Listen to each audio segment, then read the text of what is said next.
திண்டுக்கல்லில் அமைந்துள்ள கொடைக்கானல் மலைப்பகுதியில் ஜூலை 1 முதல் தடை செய்யப்பட்ட கனரக வாகனங்களை இயக்கினால் வாகனம் பறிமுதல் செய்யப்படும் என கோட்டாட்சியர் அறிவுறுத்தியுள்ளார். கொடைக்கானல் மலைப்பகுதியில் ஹிட்டாச்சி, ஜேசிபி, போர்வெல், பாறை துளைக்கும் இயந்திரம் உள்ளிட்ட கனரக வாகனங்கள் தடை செய்யப்பட்டுள்ளன.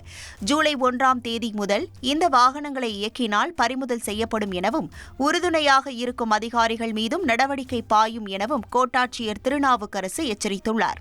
தடை செய்யப்பட்ட கனரக வாகனங்கள் ஜேசிபி, ஹிட்டாச்சி, போர்வெல் மற்றும் கம்ப்ரஸர் இவையெல்லாம் இந்த மலையில் இயங்கக்கூடாது என்ற நிலை உள்ள நிலையில் தற்பொழுது இயங்கி வருகிறது.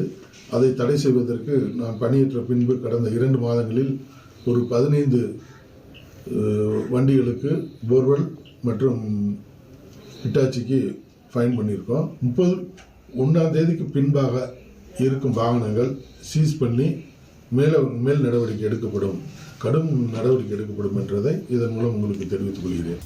சென்னை ரயில்வே கோட்டத்தில் இயக்கப்பட்டு வந்த அனைத்து 9 பெட்டி புறநகர் மின்சார ரயில்களும் 12 பெட்டி ரயில்களாக மாற்றப்பட்டுள்ளது.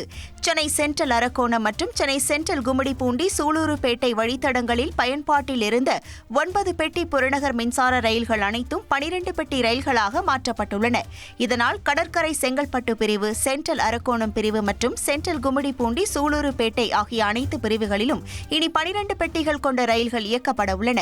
இதன் மூலம் 4 லட்சம் கூடுதல் பயணிகளுக்கு இடவசதி கிடைக்கும் என தெரிவிக்கப்பட்டுள்ளது.